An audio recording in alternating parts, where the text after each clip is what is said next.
Public లో భాగంగా మనం భువనగిరి పార్లమెంట్ పరిధిలో పర్యటన చేస్తా ఉన్నాం. గ్రామాన కూడా ప్రజల మనోభావాలకు సంబంధించినటువంటి అంశాలను మనం తెలుసుకుంటాం. ఈ రోజు భువనగిరిలో ఉన్నాం. భువనగిరిలో కొద్దిమంది మహిళలు ఉన్నారు, వారితో మనం మాట్లాడదాం. మేడం, ఏం పేరు మేడం? మీ పేరు? నా పేరు అల్లబండి వనజ అండి. ఇక్కడే భువనగిరి. ఎన్నికలు వస్తున్నాయి మేడం, అన్ని పార్టీలు వస్తున్నాయి మేడం. ఎవరికి ఓటేస్తారు, ఎందుకు వేస్తారు? సార్, బీఆర్ఎస్ నుండి కామ్య మల్లేష్ సార్ గారు అభ్యర్థిగా ఎంపీగా నిల్చున్నారు. తనకు మేము సపోర్ట్గా ఉన్నాము ఇప్పటి వరకు కూడా, మళ్ళీ నెక్స్ట్ కూడా సపోర్ట్ ఉంటాము. మళ్ళీ అది కాకుండా జనాల్లో కూడా వాళ్ళకి నెక్స్ట్ కూడా ఇప్పుడు ఉండే నడిచే జనరేషన్, నెక్స్ట్ జనరేషన్ వాళ్ళకి తెలిసిపోయింది. టీఆర్ఎస్ పార్టీ గెలిస్తే ఎలాంటి లాభం ఉంటుంది మేడం? ఢిల్లీలో మాట్లాడతారా? ఉంది సార్, వాళ్ళకి కూడా కొంచెం అవగాహన, ఆలోచన వస్తుంది కదా. ఇప్పుడు చేసే పనులకి నెక్స్ట్ మనం ఏం చేయగలుగుతామో, ఏం చేస్తామని ఈ బీఆర్ఎస్ నుండి వేరే పార్టీలో నుండి ఏమంటారు విడదీయడం అవగాహన తెలిసిపోయింది వాళ్ళకి ఆల్రెడీ. నా పేరు పోకల జమున, జనగాం మున్సిపల్ చైర్మన్. ఇప్పుడున్న పరిస్థితుల్లో ఏ పార్టీ గెలిస్తే బాగుంటుంది? బీఆర్ఎస్ పార్టీ గెలిస్తే ఎట్లాంటి లాభం ఉంటుంది మేడం? ఖచ్చితంగా బీఆర్ఎస్ పార్టీ గెలవాలా. మేము ఇవాళ కామా మల్లేశం అన్న నల్గొండ నియోజకవర్గంలో జనగామ మా ఎమ్మెల్యే గారు పల్లా రాజేశ్వరరెడ్డి గారు, మేము ఆయన నాయకత్వంలో ఇవాళ 500 మంది మీ నాయకులందరం జనగామ జిల్లా వ్యాప్తంగా మాదే అత్యధికంగా వచ్చినాం. మేము ఇవాళ పార్లమెంటులో గలం ఎత్తాలంటే తెలంగాణ సమస్యల గురించి మన కామా మల్లేశాన్ని గెలిపించుకుంటే తెలంగాణ ప్రజల తరఫున, తెలంగాణ సమస్యల తరఫున ఖచ్చితంగా గలమెత్తుతారని చెప్పేసి మేమందరం ఆయనకు సపోర్టుగా ఉండి అత్యధిక మెజార్టీతో గెలిపించుకుందామనే ఉద్దేశంతో మేము వచ్చినాం. కాంగ్రెస్ పార్టీ కూడా మంచి చేస్తా ఉంటుంది మేడం, బీజేపీ పార్టీ కూడా మేము కేంద్రంలో అధికారం ఉంటామండి, ఇక్కడ కూడా మాకు ఎంపీలను గెలిపిస్తే లాభం ఉంటుందని చెప్తున్నారు. ఇవన్నీ కూడా ప్రజలు అర్థం చేసుకుంటున్నారా? ఎవరు గెలిస్తే లాభం ఉంటుంది? తెలంగాణ పట్ల కేసీఆర్కి ప్రేమ ఉంటుందా, మోడీకి ఉంటుందా, రేవంత్ రెడ్డికి ఉంటుందా?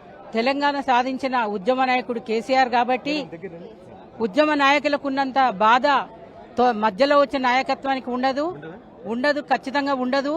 వాళ్ళు ఏమైనా బీఆర్ఎస్ నాయకులను గుంజుకొని సీట్లు ఇచ్చి గెలవాలని చూస్తున్నా తప్ప వాళ్ళ దానిలో నాయకులు లేరా మాకు అర్థమైతలేదు. ఖచ్చితంగా ప్రజలు కళ్ళు తెరిచిండ్రు. ఈ 100 రోజుల టైంలో ఎవరు ఏది కూడా చేయలేదని చెప్పి అందరు కన్ఫర్మ్ అయి ఉన్నారు. ఇవాళ బీఆర్ఎస్ పార్టీ అత్యధిక స్థానాల్లో 10-12 స్థానాలు గెలుస్తుందని చెప్పి మేము ఖచ్చితంగా అనుకుంటున్నాం. మీ పేరు?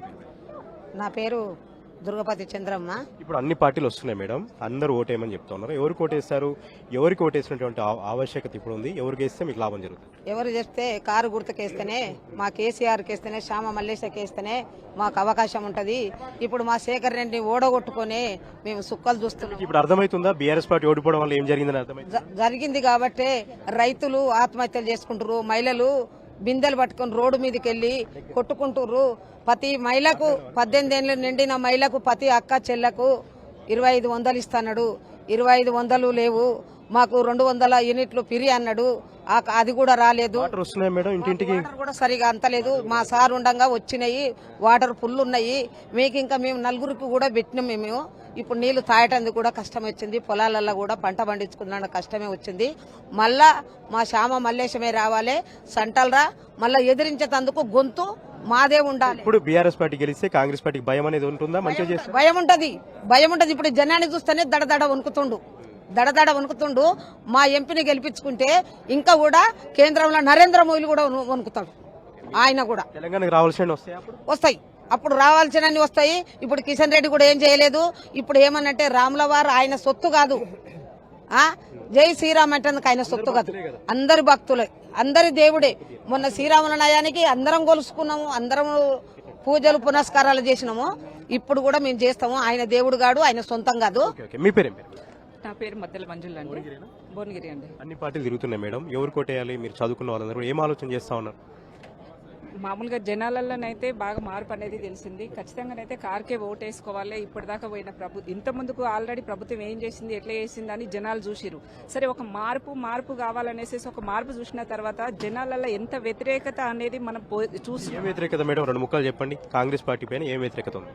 ఇప్పుడు సపోజ్ వచ్చేసేసి మామూలుగా బస్సు గురించి బాగా ఇబ్బంది పెడుతూ ఉన్నారు. బాయ్స్ కూడా మామూలుగా చాలా ఇబ్బంది అవుతుంది. టికెట్స్ పెట్టుకొని మేము కొంటున్నాం, మాకు సీట్లు దొరకట్లేదు. ఆడవాళ్ళు, రైతులైతే ఏ రకం కూడా బాగలేరండి. మేము కూడా ఒక రైతులమే. మేము కూడా ఒక రైతులకు ఎలాంటి ఇబ్బందులు జరుగుతున్నాయి అనేది ప్రత్యేకంగా మేము కళ్ళారా చూస్తూ ఉన్నాము. తర్వాత ఇప్పుడు ఈ ప్రభుత్వం వచ్చిన తర్వాత ఎంత బాధపడుతున్నాం అనేది మాకు తెలుసు. ఏమన్నంటే మామూలుగా కాలం లేదు అనేసి అంటారు, కాలం లేదని కారణం కాదు. కాళేశ్వరం నీళ్లు ఇక్కడ దాకా కూడా వచ్చాయండి, ఇప్పుడు రాలేదా? ఇప్పుడు ఎక్కడండి రాలేదు.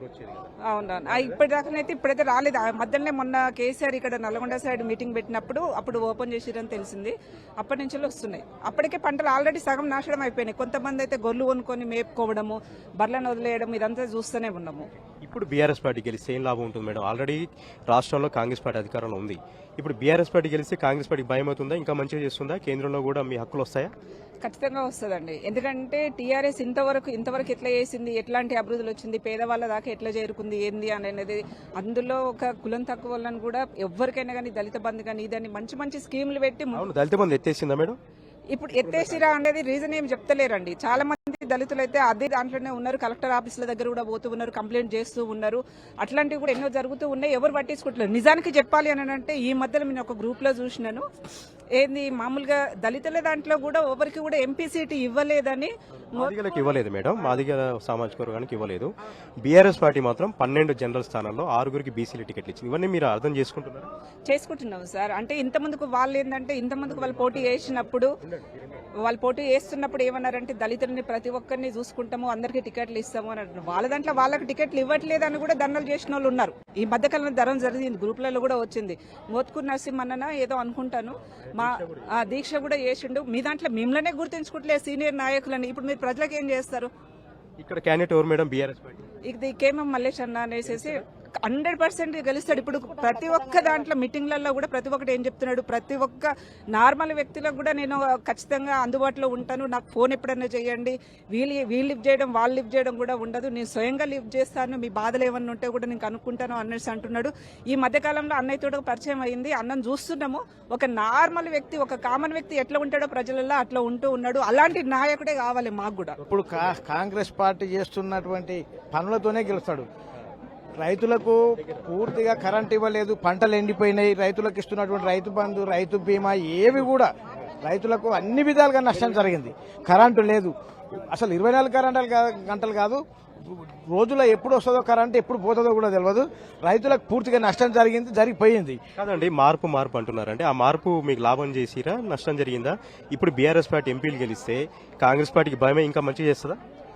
కాంగ్రెస్ పార్టీ చేస్తానికి ఏం లేదు. ఇప్పుడు అసలు గెలిచేదే లేదంటున్నాక ఇంకా గెలిచేది ఎక్కడ? ఎంపీలు భయం అవుతుంది, వాళ్ళు గెలవరు. ప్రభుత్వం ఉండేది కూడా కష్టమే, మధ్యంతర ఎన్నికలు రావచ్చు. ఈ ముఖ్యమంత్రి ఈ రేవంత్ రెడ్డి మాట్లాడే మాటలు భవిష్యత్తులో ఎవరు మాట్లాడాడు, ఇంతకు ముందు ఉన్న ముఖ్యమంత్రులు కూడా ఎవరు మాట్లాడలే. అటువంటి ముఖ్యమంత్రి రాడనుకుంటా. ఎందుకంటే ఒక చిచోరగాని లేక ఊళ్ళో గల్లీల పొన్న ఉండే పోరగాల లేక మాట్లాడితే అసలు ఏంది అది? ఒక నాయకుడు లేడు, ఒక మంత్రి లేదు, ఒక ఎమ్మెల్యే లేదు. ఎవరిని కూడా వాడు వీడు చంపుతా కొడుతా గుద్దుతా తంతా అనుకుంటా పోతే ఉన్న కార్యకర్తలు ఊళ్ళలో ఉన్న వాళ్ళు కూడా ఏం మాట్లాడలేకపోతారు. అసలు నేను ముఖ్యమంత్రి ఆయన కాడికి వచ్చిన పరిస్థితి అసలు ఆయనతో ఏది కూడా కాదు. ఈ ప్రభుత్వాన్ని నడిపే శక్తి కూడా ఆయనకు లేదు అనిపిస్తుంది. ఇక్కడ బీఆర్ఎస్ పార్టీ గెలిస్తే ఏం లాభం ఉంటుంది? కేఎం మల్లేష్ అన్న అనే వ్యక్తి 35 ఏండ్ల నుంచి ప్రజల కోసం, తెలంగాణ ఉద్యమంలో ప్రజల కోసం పనిచేస్తూనే ఉన్నాడు. అప్పటి నుంచి కూడా ఏ పదవి లేకున్నా కానీ ప్రజల కోసం పనిచేస్తున్నాడు, తెలంగాణనే ఆశయంగా పనిచేస్తున్నాడు. అలాంటి వ్యక్తి ఈ రోజు ప్రజల కోసం పనిచేస్తుండే ఒక పోస్ట్ వస్తే ఇంకెంత బలంగా చేస్తాడు, ఎంపీగా గెలిస్తే ఎంత బలంగా చేస్తాడని. కాంగ్రెస్ పార్టీ వాళ్ళు కూడా మంచి చేస్తా అంటున్నారమ్మా, వాళ్ళు నమ్మట్లేదా? కాంగ్రెస్ బీజేపీ నమ్మట్లేరా జనాలు? నమ్మట్లేదండి, 100% నమ్మట్లేదు. ఎందుకు నమ్మట్లేదంటే వాళ్ళు చెప్పిన మన 6 గ్యారంటీలు అన్ని అబద్ధాలే కదా. తులం బంగారం ఇస్తామని ఇవ్వట్లేదు, రైతు బంధు ఇస్తానని ఇవ్వట్లేదు, కరెంటు లేదు, రైతులు యువతులకు స్కూటీలు ఇస్తా అన్నారండి, అవన్నీ గుర్తున్నాయి? యూతుల స్కూటీలు లేవు, మహిళలకి 2500 అవి లేవు. అంటే ఎన్ని పచ్చి అబద్ధాలు. 2 లక్షల రైతులకి 2 లక్షలు రుణమాఫీ చేస్తున్నాం, అవి చెయ్యలే. ఇంకా ఇవన్నీ ఉన్న బాగా బలిచినోళ్ళకి ఉపయోగించేటి కావు ఈ పథకాలు.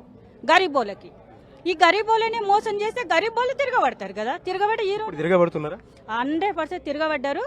కేసీఆర్ చేసిన పథకాలు ప్రజలకి ఎంత అద్భుతంగా పోయినాయో, మళ్ళీ కేసీఆర్కి ఓటేసి టీఆర్ఎస్కి ఓటేస్తే ఆ పథకాలన్నీ మాకు వస్తాయి అనే దాంతో ప్రజలు నమ్ముతున్నారు. 100%గా కేసీఆర్ కి ఓటేస్తారు, కారు గుర్తు మీద ఓటేస్తారు, క్యామ మల్లేశ్వరిని గెలిపిస్తారు. ఇబ్రాహీంపట్నంకి వెళ్ళి వచ్చిన ఇబ్రహీంపట్నమేనా? మీ క్యామల్లేష్ గారు ఇబ్రహీంపట్నమే అండి. ఎట్లుంది కాంగ్రెస్ పార్టీ, బీజేపీ, బీఆర్ఎస్ వచ్చి మిమ్మల్ని ఓట్లు అడుగుతాను, ఎవరికి వేస్తారు? మేము బీఆర్ఎస్ కే చేస్తామన్నా. ఎందుకంటే కాంగ్రెస్ బాగా మోసం చేస్తున్నది. డిసెంబర్ 9 తారీఖే నేను తొందరగా తెచ్చుకుని 2 లక్షల రుణమాఫీ చేస్తే 9 తారీఖు తెచ్చుకున్నారా? రుణాలు తెచ్చుకున్నారా? మేము తెచ్చుకున్నామన్నా. తెచ్చుకున్నా ఇప్పుడు ఇంట్రెస్ట్ పెరిగిపోతుంది. ఇప్పుడు రుణాలు పెరిగిపోతున్నాయి. బ్యాంకులలో వస్తున్నారు, తాళాలు వేస్తున్నారు అన్న. ఇంటికి వచ్చి లొల్లు పెడుతుంటే ఇప్పుడు డిసెంబర్ పోయింది, ఇప్పుడు ఇదేంటనే ఏప్రిల్ వచ్చింది, ఇప్పటి వరకు రుణమాఫీ లేదు. ఇప్పుడు బీజేపీ వాళ్ళు అంటున్నారండి, కాంగ్రెస్ పార్టీ వాళ్ళు అంటున్నారు ఈ ఎన్నికల్లో ఓటేస్తే మోడీ అధికారంలోకి వస్తారు, లేదంటే మేము జాతీయ పార్టీ కాబట్టి కాంగ్రెస్ పార్టీ అధికారంలోకి వస్తాం, ఇక్కడ ఉన్నటువంటి ప్రాంతీయ పార్టీతో ఏం సంబంధం అంటుంది. ఇవన్నీ మీరు అర్థం చేసుకుంటున్నారు. ఇక్కడ బీఆర్ఎస్ పార్టీ గెలిస్తే తెలంగాణ హక్కులను కాపాడుకున్నట్టు అవుతుందా, తెలంగాణని కావాల్సిన గుంజుకొచ్చినట్టు అవుతుందా, కాంగ్రెస్ పార్టీకి అనేది ఒక భయం అనేది వస్తుందా? 100% జాతీయ పార్టీలను నమ్ముకుంటే నాశనం అయిపోతున్నారు అన్న. ఏమనంటే ఇప్పుడున్న సీఎం 10 చక్రాలు కొడుతున్నాడే, ఢిల్లీ హైదరాబాదు. ఇక్కడ ఏం లేదు, అందరు సీఎంలే కాంగ్రెస్ లా. బీఆర్ఎస్ వస్తే ఏకైక సీఎం ఒకటే కేసీఆర్, కాబట్టి కేసీఆర్ చెప్పిందే నడుస్తుంది, కేసీఆర్ చెప్పిన పథకాలే అమలు అవుతాయి. బీఆర్ఎస్ పార్టీకి తెలంగాణ అంటేనే ప్రేమ ఉంటుందండి. 100% తెలంగాణ ప్రజలకు బీఆర్ఎస్ మీదనే ప్రేమ ఉన్నది. బీఆర్ఎస్ దిక్కే చూస్తున్నారు, టీఆర్ఎస్ దిక్కే చూస్తున్నారు, క్యాంబలేజల దిక్కే చూస్తున్నారు, భువనగిరి నియోజకవర్గం మొత్తం. ఇప్పుడు ఎక్కడ పోయినా మేము ప్రచారానికి వస్తుంటే ఏమంటారు అంటే, మొన్న ఇక్కడ ఇది నక్కరకల్లు పోతుంటే వీళ్ళు ఏంది ఉపాధి హామీ పథకాలలో వచ్చి కలిసిరు. అయ్యా మీ దండం పెడతారు, ఆయన మీకే ఓటేస్తాము ఖచ్చితంగా. ఈ కాంగ్రెస్ మాకు రుణమాఫీ చేయలేదు, 2500 మహిళలకు 2500 ఇవ్వలేదు, 2 లక్షల రుణమాఫీ లేదు, 500లకు సిలిండర్ అన్నాడు, సిలిండర్ లేదు, 200 యూనిట్ కరెంటు మాఫీ చేస్తాడు. ఎవరికి పెడతలేమన్నా, అందరు పెడతారు. 200 యూనిట్ మాఫీ లేదు, డబ్బులు మాఫీ లేదు, ఈ 500 సిలిండర్ అది మాఫీ లేదు, అన్ని చేస్తారు. అంత ప్రజలు మొత్తం వ్యతిరేకత ఉన్నారన్న. కాబట్టి కేసీఆర్ దిక్కే చూస్తున్నారు. బీఆర్ఎస్ విజయం అవుతుంది. క్యామ్ మల్లేష్ అనే ఖచ్చితంగా భువనగిరి గడ్డ మీద జెండా ఎగిరేస్తారన్న పక్క. మీ పేరు? నా పేరు తుమ్మల వెంకటరెడ్డి. ఎట్లా ఉందండి, బీఆర్ఎస్ పార్టీకి ప్రేమ ఉంటుందా, కాంగ్రెస్ ఉంటుందా, బీజేపీకి ఉంటుందా, తెలంగాణ పైన ఎవరికి ప్రేమ ఉంటుంది? ఖచ్చితంగా సుదీర్ఘకాలం 14 సంవత్సరాల పోరాటం చేసి సాధించిన తెలంగాణను బంగారు తెలంగాణ చేసిన కేసీఆర్ గారిని ఖచ్చితంగా ఈ ఎంపీ ఎన్నికల్లో ప్రజలు ఖచ్చితంగా 17 స్థానాలకు ఖచ్చితంగా 8-9 స్థానాలు గెలిపించే అవకాశం ఉంది. మేమే గెలుస్తూ ఉంటారు కానీ కాంగ్రెస్ పార్టీనే 10 గెలుస్తాం, 14 గెలుస్తామంట. వాస్తవానికి ఒక డిసెంబరు ముందున్న పరిస్థితి ఇప్పుడు గ్రామాలలో లేదు. వాళ్ళ మోసపూరిత హామీలతోటి, వాళ్ళు అబద్ధాల హామీలతోటి ప్రజలు వాస్తవంగా వాళ్ళ మాట నమ్మిరు. కానీ ఖచ్చితంగా పూర్తి విశ్వాసం, నమ్మకం ఉంది. ఖచ్చితంగా ఈసారి ప్రజలందరూ కూడా అర్థం చేసుకుంటారు. ఖచ్చితంగా కేసీఆర్ గారి నాయకత్వమే ఈ తెలంగాణ ప్రాంతానికి శ్రీరామ రక్ష అని ఖచ్చితంగా ఈ రాబోయే మే 13వ తారీఖు జరిగే ఎన్నికల్లో మరి బీఆర్ఎస్ పార్టీ అభ్యర్థుల్ని ఖచ్చితంగా. భాస్కర్ మాది ఆలేరు. ఊళ్ళో ఏమనుకుంటున్నారండి, ఊళ్ళలో ఏం జరుగుతుంది, చర్చ ఏం జరుగుతుంది? ఆలేరు కాన్స్టిట్యూన్సీలో ఇంతకుముందు ఇక్కడ మా పార్టీ అభ్యర్థిగా నిలబడ్డ వ్యక్తి బీర్లేలే. అప్పుడు ఎవరైనా చనిపోతే 5,000 బియ్యము అది ఇచ్చుకుంటే ఉండేది. అప్పుడు కేసీఆర్ గారు ఎవరికైనా చనిపోతే ప్రతి ఇంట్లో ఒక్కొక్కరికి 5 లక్షల రూపాయలు వాళ్ళకి ఇన్సూరెన్స్ ఇచ్చేది, రైతు బంధు, రైతు బీమా ఇచ్చేది. ఈ రోజు రైతు బీమా లేదు. ఆయన ఇచ్చేది 5,000 ఏదో 5,000 రూపాయలు ఆశ చూసిర్రు. మా కాన్స్టిట్యూన్సీలో వాళ్ళు ఏదో ఓటేస్తే పబ్లిక్ మొత్తం ఇవాళ ఆగమయ్యారు. ఈ కేసీఆర్ గారు ఇచ్చిన పథకాలు కూడా ఇవాళ కాంగ్రెస్ ప్రభుత్వం సేమ్ అవే కూడా అమలు చేసే పొజిషన్లో లేదు. ఇవాళ విద్యార్థులు వాళ్ళు ఉద్యోగాలు ఇస్తామన్నారు, ఇంతవరకు ఒక్క నోటిఫికేషన్ కూడా తీయలే. అలాంటి వ్యక్తి ఈరోజు కేసీఆర్ తీసిన నోటిఫికేషన్ ఉద్యోగాలు ఇచ్చి ఈరోజు నేను ఉద్యోగాలు ఇచ్చిన 30,000 ఉద్యోగాలు ఇచ్చిన అన్నాడు. ఆయన ఉద్యోగాలు ఇయ్యడు, ఎవ్వరికి ఏమి ఇయ్యరు. ఇవాళ రైతులను, మహిళలను, మళ్ళా పింఛన్దారులను మోసం చేసి రేవంత్ రెడ్డి అధికారంలో వచ్చిండు. ఆయన పింఛన్దారులు, మహిళలు వీళ్ళకి అర్థం కాదనేసి ఎక్కువ శాతం వీళ్ళనే మోసం చేసి అధికారంలో వచ్చిండు రేవంత్ రెడ్డి. ఒక 10 సంవత్సరాలు ముఖ్యమంత్రి చేసిన కేసీఆర్ ను పట్టుకొని ఈ రోజు ఇష్టం వచ్చినట్టుగా మాట్లాడుతుండు. నేను భువనగిరి ప్రాంతంలో వస్తే నేను నా ప్రభుత్వం వచ్చింది, నేను ఈ పనులు చేస్తా, ప్రాజెక్ట్ చేస్తా, నీళ్లు ఇస్తా, కరెంట్ ఇస్తా, 24 గంటలు రైతులకు ఏదైనా మంచి పనులు చేస్తా అని చెప్పేది ఇచ్చిపెట్టి తొక్కుతా కేసీఆర్ వాళ్ళని దొక్కుతా ఈయన దొక్కుతా అనే ఉద్దేశంతో మాట్లాడతారు తప్ప మేమేం చేస్తున్నాం అనే ఉద్దేశం లేదు. కేసీఆర్ సార్ ఎక్కడికి పోయినా మీకు ఏ బాధ ఉంది, ఈ రోజు మీకు ఏమైతుంది, రైతులు ఏ విధంగా ఆదుకోవాలని ఆలోచన ఒక గొప్ప నాయకుడు, రాష్ట్రం తెచ్చిన నాయకునికి ఉంటే ఈయనకు ఉన్నదంతా ఒకటే తొక్కుడు ఏసుడు ఇదే ఉంది. కాబట్టి కేసీఆర్ గారి నాయకత్వాన్ని బలపరిస్తే బాగుంటుంది అనేది కోరుకుంటున్నాం. మీ పేరు ఏం పేరండి? నా పేరు గుండెబైన సురేష్ యాదవ్. మేము ఇక్కడ భువనగిరి నుండి వచ్చినాం. ఎట్లుందండి క్యామ్ మల్లేష్ గారు బీఆర్ఎస్ పార్టీ తర్వాత బీజేపీ నుంచి కూడా మేము బడుగు బలహీన వర్గాలం అని చెప్పేసి బుర్ర నరసింహ కూడా వస్తూ ఉన్నారు. కాంగ్రెస్ పార్టీ నుంచి చామల కిరణ్ కుమార్ రెడ్డి. ఈ ముగ్గురులో ఏం పోలిక చూస్తూ ఉన్నాం? ఎవరు బెటర్ అనిపిస్తుంది? ఇప్పుడు అందరికైతే చామల కిరణ్ కుమార్ రెడ్డి గారు ఎట్లా అంటాడో తెలుసు. ఆల్రెడీ ఫోర్జరీ కేసు ఉన్నది తన మీద ఉన్నది. అంటే ఫోర్జరీ చేసిన రాహుల్ గాంధీదే. ఇవాళ ఆయన మనము ఎంపీగా గెలిపించినాం అనుకో, మన యొక్క నియోజకవర్గానికి కూడా ఫోర్జరీ చేసి ఏం చేస్తాడో కూడా నమ్మకం లేకుండా జరుగుతుంది. బడుగు బలహీన వర్గాలు ఉంటాయి, వాళ్ళకు కూడా న్యాయం జరగాలి. ఇప్పుడు కేసీఆర్ గారండి 12 జనరల్ స్థానాల్లో 6 బీసీలకు ఇచ్చారండి. ఇక్కడ భువనగిరిలో కూడా క్యామ్ మల్లేష్ అని ఒక బడుగు బలహీన వర్గాల వెనుకబడ్డటువంటి వ్యక్తికి ఇచ్చారు. మీరందరూ నిలబెట్టుకుంటారని మీరు ఓటేస్తారా? ఖచ్చితంగా నిలబెట్టుకుంటాం, ఓటేస్తాం, గెలిపించుకుంటాం. ఎందుకంటే బడుగు బలహీన వర్గాలకు సంబంధించిన వాళ్ళు కూడా మనకు కావాలి. ఎందుకంటే అంది ఒకటే వర్గం సంబంధించిన వాళ్ళు ఉంటే మిగతా వాళ్ళకి న్యాయం జరగదు. అన్న కూడా అందరి వాడు, అందరితోనే ఉంటాడు. 35 ఏళ్ల నుంచి రాజకీయంలో ఉన్నాడు మల్లేష్ అన్న కూడా. 100% అన్నను గెలిపించుకుంటాం మేము తప్పకుండా. మీరు గతంలో తెలుసా మల్లేష్ గారు? ఆయన తెలుసా మీకు? మేము చూస్తుంటాం. ఎట్లాంటి వ్యక్తి అండి? చాలా మంచి వ్యక్తి అయినా. ఎందుకంటే అందరికి సాయం చేసుకుంటూ పోతాడు. లేని వాళ్ళకు చదువుకునే పిల్లలు ఉన్నా కానీ వాళ్ళు లేని వాళ్ళు ఉంటే వాళ్ళకు కూడా సాయం చేసిన రోజులు ఉన్నాయి. మీరు కావాల్సి ఉంటే మీరు ఇబ్రాహీంపట్నంలో కూడా ఎంక్వైరీ చేయొచ్చు. ఎందుకంటే ఎవరు చనిపోయినా ఇంటింటికి మనిషికి 10-10 వేలు ఇచ్చి వస్తుంటాడు ఆయన. ఎందుకంటే ఆర్థిక సాయం చేస్తుంటాడు. ఆయన దగ్గర సేవా దృక్పథం చాలా ఉన్నది. ఖచ్చితంగా అన్నను గెలిపించుకోవాలి, గెలిపించుకుంటాం. 100% గెలిపిస్తాం. కొద్దిమంది యూత్ ఉన్నారు. ఏం పేరండి మీ పేరు? నా పేరు శ్రీరామ్ యాదవ్, ఇబ్రాహీంపట్నం.